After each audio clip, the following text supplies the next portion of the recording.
Hello students, ये है NCERT class 9 history subject का चैप्टर नंबर 7। इसके पहले अगर आप इस चैनल पर नए हैं तो आप इस चैनल को सब्सक्राइब जरूर कर लें और बेल आइकन को प्रेस करें, जिससे आपको नोटिफिकेशन सबसे पहले प्राप्त हो सके।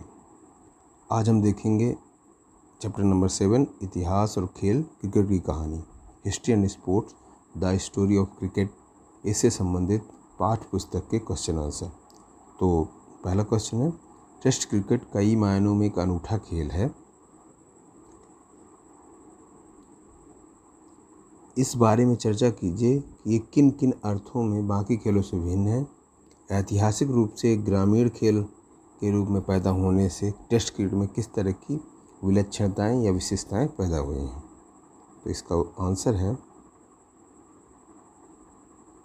टेस्ट क्रिकेट कई मायनों में एक अनूठी खेल है या अनूठा खेल है। बाकी टीम खेलों से निम्न तरीके से भिन्न है। अंतर इनमें क्या क्या है, ये इसको समझाया गया। पहला, अन्य टीम खेलों जैसे कि फुटबॉल या बेसबॉल के विपरीत क्रिकेट का मैच 5 दिनों तक चलता है, यानी टाइम बहुत ज़्यादा होता है और इसके बाद भी वो बराबरी पर समाप्त हो सकता है। कोई अन्य आधुनिक टीम खेल पूरा होने में इससे आधा समय भी नहीं लगता। दूसरा, स्टंप के बीच की दूरी 22 गज निर्धारित की गई है, जबकि मैदान की बनावट और लंबाई चौड़े स्पष्ट रूप से उल्लिखित नहीं है। हॉकी, फुटबॉल जैसे दूसरे टीम खेलों में मैदान के आयाम तय होते हैं, क्रिकेट में नहीं। एडिलेड ओवल की तरह मैदान अंडाकार हो सकता है और चेन्नई के चेपक स्टेडियम की तरह लगभग गोल भी हो सकता है। यानी स्टेडियम जो होते हैं क्रिकेट के, वो अंडाकार भी हो सकते हैं, यानी ऐसे भी, और एकदम गोल भी हो सकते हैं। क्रिकेट की ग्रामीण जड़ों की पुष्टि टेस्ट मैच की वजह से भी हो जाती है, क्योंकि टेस्ट मैच इतना लंबा समय चलता है।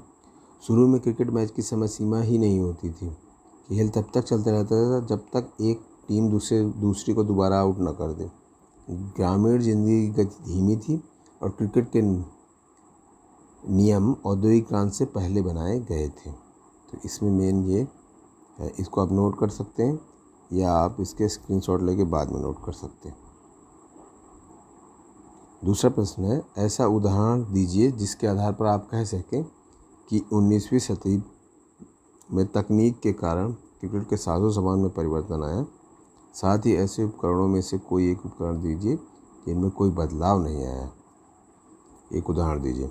तो वल्केनाइज्ड रबड़ की खोज के बाद पैड पहनने का रिवाज 1848 में चला दी। जल्दी दास्ताने भी बने और धातु व सिंथेटिक हल्की सामग्री से बने हेलमेट के बिना तो आधुनिक क्रिकेट की कल्पना भी नहीं की जा सकती। एक ऐसा उदाहरण जिसमें तकनीक की प्रगति के बावजूद कोई बदलाव नहीं आया, वो थे बल्ला, स्टंप और बेल्स। क्योंकि क्रिकेट के सबसे जरूरी उपकरण प्रकृति में उपलब्ध पूर्व औद्योगिक सामग्री अर्थात लकड़ी के बने होते थे और आज भी लकड़ी के बने हैं। तो ये था इससे संबंधित, तो इसको भी आप नोट करते चलें। तीसरा प्रश्न है, भारत और वेस्ट इंडीज में ही क्रिकेट इतना लोकप्रिय क्यों हुआ? क्या आप बता सकते हैं कि ये खेल दक्षिण अमेरिका के देशों में इतना लोकप्रिय क्यों नहीं हुआ? तो उत्तर है इसका, भारत और वेस्ट इंडीज में क्रिकेट इन दोनों के औपनिवेशिक पृष्ठभूमि, क्योंकि ये दोनों ब्रिटिश उपनिवेश रहे हैं। ब्रिटिश शाही कर्मचारियों ने इसे नस्ली और सामाजिक उत्कृष्टता प्रदर्शित करने के लिए प्रयोग किया। उन्होंने इस खेल को आम लोगों के लिए लोकप्रिय नहीं बनाया। औपनिवेशिक लोगों के लिए क्रिकेट खेलना ब्रिटिश लोगों के साथ नस्ली समानता के परिचायक था। क्रिकेट में सफलता से नस्ली समानता और राजनीतिक प्रगति का अर्थ लिया जाने लगा। दूसरी ओर क्रिकेट दक्षिण अमेरिकी जैसे देशों में इतना लोकप्रिय नहीं हुआ, क्योंकि वे साम्राज्यवादी इंग्लैंड द्वारा शासित नहीं थे। यानी कि जो दक्षिण अमेरिकी देश थे वहाँ ब्रिटिशर्स का शासन नहीं था और ये ब्रिटिशर्स बहुत के बीच लोकप्रिय खेल था, तो वहाँ ये पहुँचा ही नहीं। और जहाँ ये पहुँचा औपनिवेशिक देशों में, वो लोग इस चीज़ को खेलने के लिए एक सामाजिक प्रगति और एक राजनीतिक जागरूकता, यानी एक प्राइड, क्रिकेट एक प्राइड का मसला बन गया। निम्नलिखित की संक्षिप्त व्याख्या कीजिए। तो 4 इसमें टिप्पणियाँ हैं, शॉर्ट नोट आपको बनाने हैं। पहला क्रिकेट क्लब पारसियों ने खोला, तो इसके बारे में है ये। जी हाँ, भारत में जो पहला क्रिकेट क्लब वो पारसियों ने खोला। पारसी क्या था? एक छोटा व्यापारिक समुदाय था जो ईरान से आया था, फारस जिसे बोलते हैं। तो भारत में पहला क्रिकेट क्लब पारसियों ने खोला, क्योंकि पारसी एक छोटा व्यापारिक समुदाय था जो व्यापार के चलते सबसे पहले अंग्रेज़ों के संपर्क में आया और अपने आप को पश्चिमीकृत करने वाले पहले भारतीय थे। भारतीय क्रिकेट बोर्ड का उदय मुंबई में हुआ। क्रिकेट खेलने वाला पहला भारतीय समुदाय पारसी समुदाय था। पहला क्रिकेट क्लब पारसियों ने 1848 में ओरिएंटल क्रिकेट क्लब OCC के नाम से मुंबई में खोला। पारसी क्लब के वित्त पोषक और प्रायोजक टाटा और वाडिया जैसे पारसी व्यवसायी थे। पारसियों की टीम ने केवल गोरों के लिए बने क्लब बॉम्बे जिमखाना को हरा दिया था। पारसी जिमखाना के स्थापित होने के उपरांत यह अन्य भारतीयों के लिए उदाहरण बन गया और उन्होंने भी धर्म के आधार पर क्लब बनाने प्रारंभ कर दिए और धार्मिक समुदाय जो थे उन्होंने भी इस दिशा में प्रयास किए। दूसरी टिप्पणी पूछी जा रही है कि महात्मा गांधी पेंटाग्युलर टूर्नामेंट के आलोचक क्यों थे? महात्मा गांधी ने पेंटाग्युलर टूर्नामेंट को सांप्रदायिक भेदभाव के आधार पर बांटने वाला बताकर इसकी निंदा की। उनका विचार था कि यह मुकाबला सांप्रदायिक रूप से अशांति कारक है और ऐसे समय में देश के लिए हानिकारक था जब वे विभिन्न धर्मों के लोगों एवं क्षेत्रों को धर्मनिरपेक्ष देश के लिए एकजुट करना चाह रहे थे। अब इसमें तीसरी टिप्पणी देखिए। ICC का नाम बदलकर इंपीरियल क्रिकेट कॉन्फ्रेंस के स्थान पर इंटरनेशनल क्रिकेट कॉन्फ्रेंस कर दिया गया। इसका क्या रीज़न है और क्या इसके बारे में नोट है? ICC का नाम बदलकर इंपीरियल क्रिकेट कॉन्फ्रेंस के स्थान पर इंटरनेशनल क्रिकेट कॉन्फ्रेंस कर दिया गया, क्योंकि पहले वाले नाम के साथ साम्राज्यवादी छाप जुड़ी हुई थी। नाम में यह बदलाव 1965 में किया गया। अब तब तक इंग्लैंड व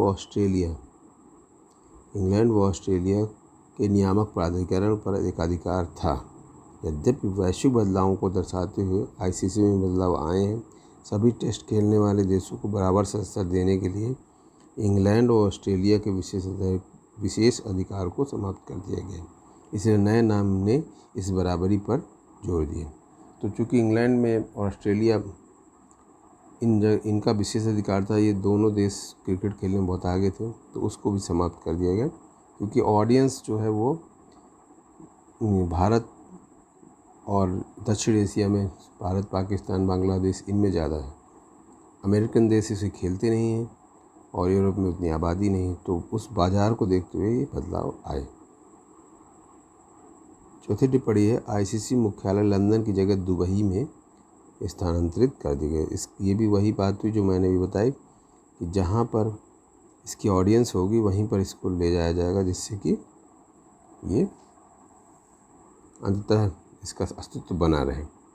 ICC मुख्यालय लंदन से दुबई में इसलिए स्थानांतरित हुआ क्योंकि भारत दक्षिण एशिया में स्थित है और भारत में खेल के सबसे अधिक दर्शक थे। ये क्रिकेट खेलने वाले देशों में सबसे बड़ा बाजार है, इसलिए खेल का गुरुत्व औपनिवेशिक देशों से औपनिवेशिक देशों में, यानी जिन्होंने कब्जा कर रखा था उनसे बगैर जो जब कब्जे में थे उनकी तरफ हो गया। मुख्यालय का स्थानांतरण खेल से अंग्रेजी या साम्राज्यवादी प्रभुत्व के अंत का सूचक बना। तो ये इसका मेन कारण था। ये कहाँ विस्तारित हो गया? दुबई हो गया लंदन से। अब पांचवा प्रश्न, इसको आप नोट कर लें।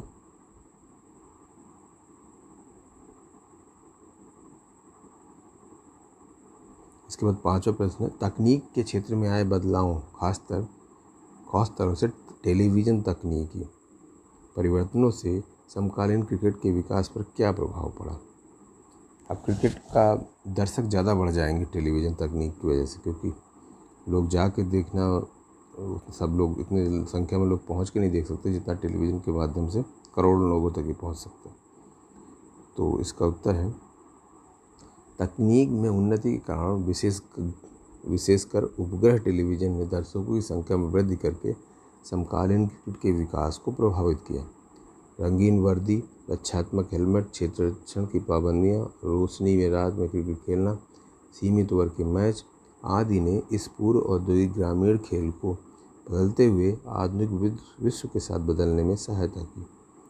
सैटेलाइट टेलीविज़न ने की वैश्विक पहुंच ने क्रिकेट के साथ दर्शकों की संख्या में वृद्धि की है। विशालता भरे दर्शक समूह ने क्रिकेट को विज्ञापन करने वाले और ये विज्ञापन करने वालों, टेलीविज़न चैनलों और सभी क्रिकेट बोर्डों को पैसा कमाने का जरिया उपलब्ध करा दिया है। मीडिया जिस प्रकार क्रिकेट का प्रचार करता है उससे क्रिकेट खिलाड़ियों को भी लाभ मिला। उनके द्वारा कमाया जा रहा पैसा और ख्याति इस तथ्य को सिद्ध करते हैं कि इसने छोटे कस्बों और गाँवों में क्रिकेट की पहुंच के द्वारा ये खेल के दर्शकों में वृद्धि की है। इसने क्रिकेट के सामाजिक आधार में भी विस्तार किया, यानी हर सामाजिक वर्ग के लोग देखने लगे।